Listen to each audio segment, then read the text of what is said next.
The Constitution assigns to the Senate the power to approve the president's nominations of officers of the United States. That includes general and flag officers at the Defense Department. But this year, one senator has held up all the promotions, including to some of the highest jobs in the military. Nick Schifrin has the story. Near an entrance to the Pentagon, photos of the Joint Chiefs grace the wall. At least, the Joint Chiefs whose positions are full. Those 3 black boxes represent the officers supposed to lead the Army, Navy, and Marines. None have been confirmed by the Senate. But it's not just 3 military services. The Pentagon says 301 officers are waiting to be confirmed.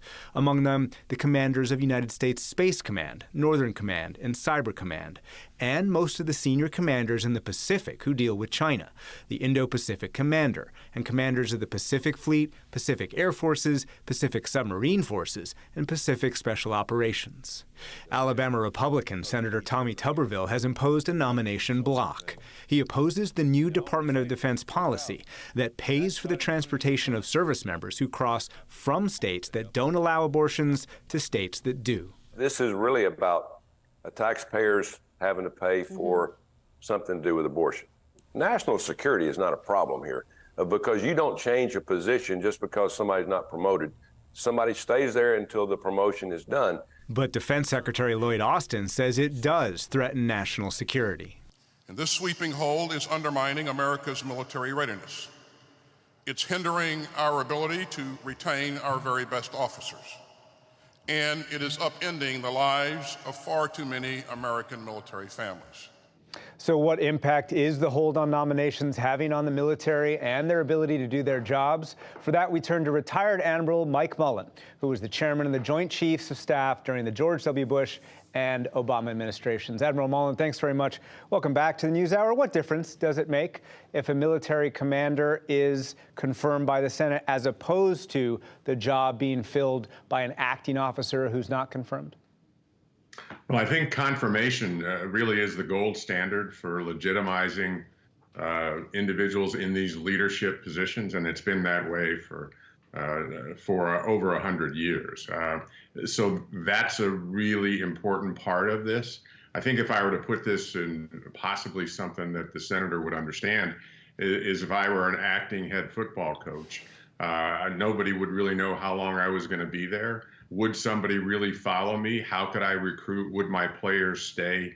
And would it really impact, over a period of time, my ability to win? A lot of that is the same thing with respect to our leadership. I mean, we depend on leaders in our military, in everything that we do, and having somebody that is a permanent leader confirmed by the Senate is very much a part of our background and what we need out in the field and the fleet right now. Senator Tuberville and his aides argue that there are actually no vacancies, that each job is filled, even with an acting officer, and that officer is highly experienced. And, for example, the acting chief naval officer said last week the Navy was undisrupted and unabated, despite the fact that she is in an acting position. What's your response to that? Certainly that would be the position that she would take, and as a leader, she would want to say that. In fact, she is one of what is now 3 and soon to be 4 Joint Chiefs who will be acting without certainty about when they'll be confirmed. And when you're an acting leader, quite frankly, can you lay out a new strategy? Can you lay out a new plan, per se? And I would argue that you can. And it's historically in Washington, quite frankly, that term of acting is one that is of concern because people are not really sure if you're going to be there. And you're not really sure until you go through this confirmation process, which has been proven time and time again. What's the practical impact, say, for example, what we highlighted earlier in the Pacific, where many of the senior leaders are not confirmed, in terms of planning for a possible conflict with China, or if that conflict were actually to start? I think the senator is actually doing this at one of the most critical times in our history. We're at a real inflection point with respect to the Pacific and China and Taiwan and the South China Sea, and also war in Europe. And so impacting our readiness, impacting our leadership at this particular time is from my perspective, irresponsible. And the longer this takes, the longer we wait, the more it will impact. So these leaders won't be in place. And in every case, there won't be someone who will easily stay, if you will. And in addition to the incredible disruption in families, with kids going to school, with spouses trying to figure out how to continue to work, in a new location, and get settled, in a new home. It really significantly impacts the people who sacrifice a lot. They're very patriotic. They're privileged to do it in what is a hard life, and this just makes it a lot harder. That personal impact is something that we all have heard about as well. You talk to folks in the military all the time, and of course they have to be respectful of civilian leadership. But what is their perception at this point of these holds?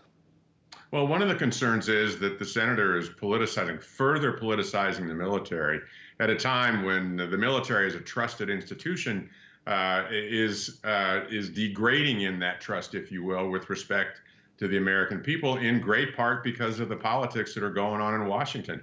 And I think the senator, he can make his point about abortion and have that debate. I think that's really important. That said, keep us out of it.